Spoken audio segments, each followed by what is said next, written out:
I grew up on a tiny village up north. It wasn't one of those charming, little picturesque tourist villages. Hardly anybody outside the country knew it existed. I hated it there. It was dull and remote. The closest railway station was an hour away, and the nearest big town was a 2-hour drive. My home life wasn't that great either.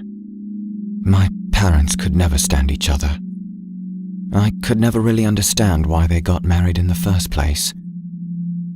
Whenever the accusations and the name-calling got too loud, I would escape to my great Aunt Elsie's house down the street. Great Aunt Elsie wasn't perfect herself, but she was always kind to me.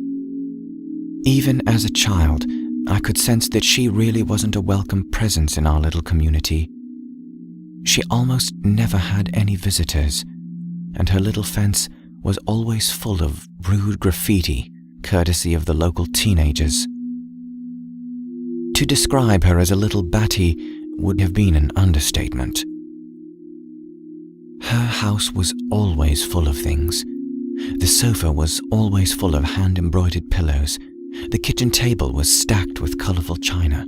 The cupboards would be full of yarn and scrap fabric, and the hallway would be littered with heaps of books. She collected porcelain animals. They would dot the windows, the little teapot in the living room, the shelves in the kitchen, the top of the medicine cabinet in the loo, and you could find a little frog or two on the piles of books in the hallway. But I loved her anyway, and I have fond memories of sitting at that messy kitchen table after having pushed off a bunch of dish rags off the chair, and she would go about making me a cup of tea and some bread and butter pudding. Great Aunt Elsie always made the best bread and butter pudding. She made sure to brush the top with some egg wash so it would come out perfectly crisp on top and moist on the inside. We would sit in the kitchen exchanging horror stories as the kitchen sky grew darker and the shadows grew bigger. As I mentioned earlier, she was absolutely mad. She would tell me all these horrifying stories about trolls in the mountains, demons in abandoned houses, and witches in the woods. I wasn't an ordinary child either.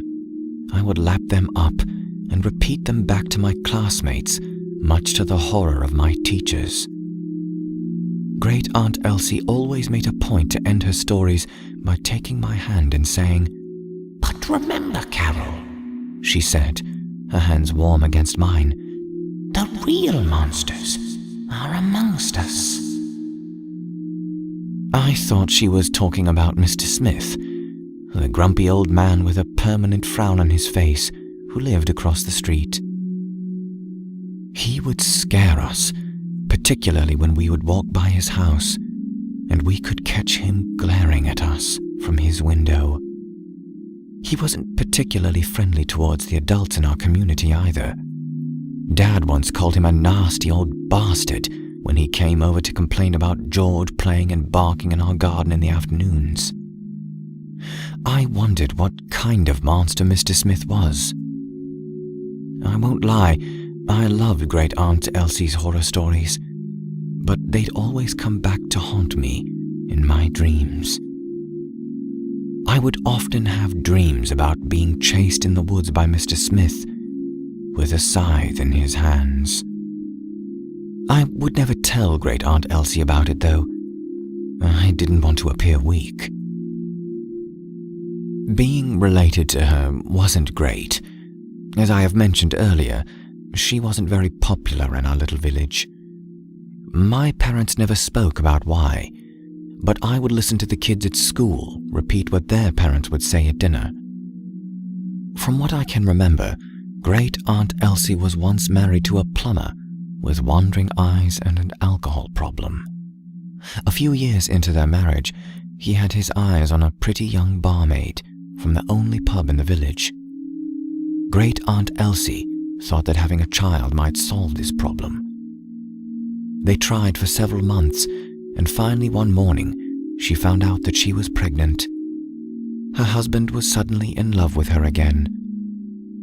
But the happy times did not last for too long, for she fell down a flight of stairs one morning and lost the baby. That night, her husband was back at the pub, while great Aunt Elsie cried alone in her hospital bed. Society back then wasn't very kind to women who had lost their husbands, either to illness or beautiful young women. When great Aunt Elsie tried to get back to living a normal life after she came back home, whispers went around, speculating if her husband was no longer interested in her because she was barren. Eventually, he and the young barmaid disappeared. They had run away together, and great Aunt Elsie was left to fend for herself. I could never ask my parents about this, but I could see how lonely she was, so I made sure to visit her every day. Besides, my parents didn't care where I was until dinner time. When I turned 18, I decided to pack my bags and head off to the big city. I couldn't stand being in that grim little village. It was so suffocating. So I applied to a university and got out of that hellhole. I would write to great Aunt Elsie sometimes. She didn't have a telephone, and I doubt she knew what computers were, so I would stick to sending her the occasional postcard. My parents divorced after I left, so I had nowhere to call home. Instead, I looked for a job and settled down in the big city. I got a call from Mum one evening, and she told me that great Aunt Elsie had a heart attack when she was getting out some bread. They discovered her will, and she had left her house to me. I took the first train the next morning, and before I knew it, I was climbing out of an old rickety bus onto the quiet, dirty road towards great Aunt Elsie's house. Mum told me about the spare key under the old tattered welcome mat by the front door. Old memories came flooding back as I stepped into the musty old hallway with piles of books everywhere.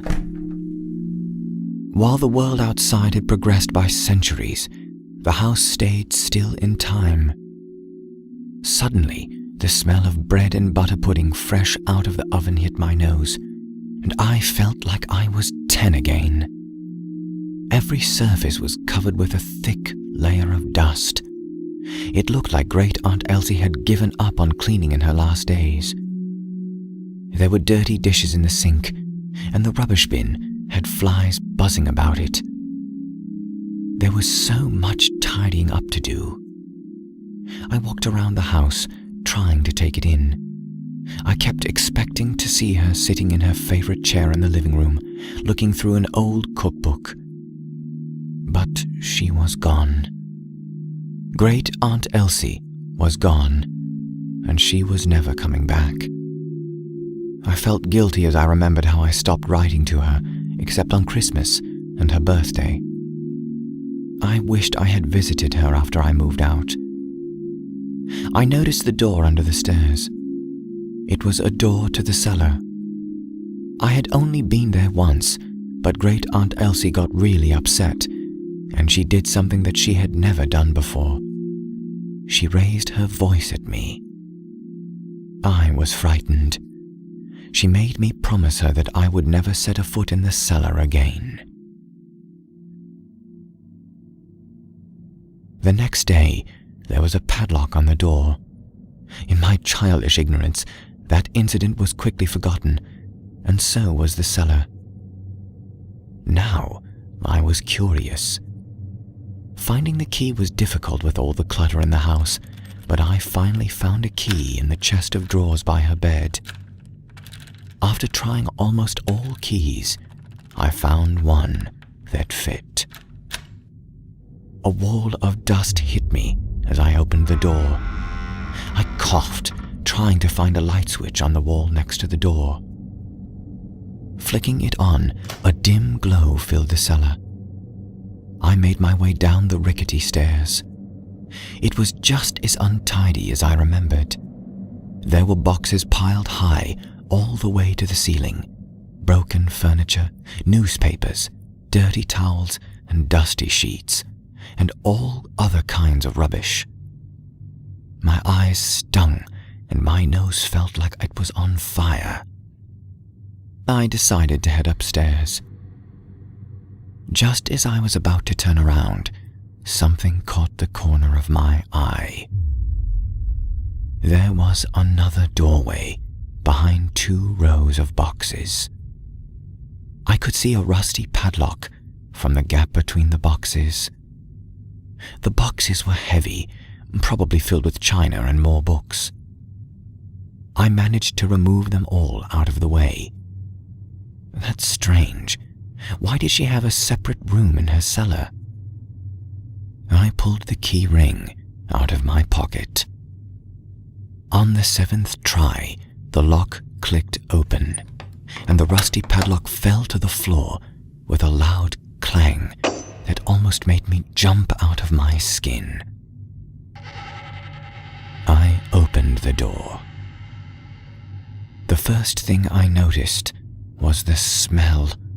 It was overwhelmingly musty, like nobody had opened the door in years. I looked down and felt bile rise in my throat. I stepped back and puked on the floor next to me. The room was small, like a closet, and to my horror, there were 2 skeletons slumped against the wall. I could identify them as male and female from their faded, tattered clothing. That's when I noticed something else. There were scratch marks on the inside of the closet door. Thank you guys for watching, and don't forget to subscribe for more videos.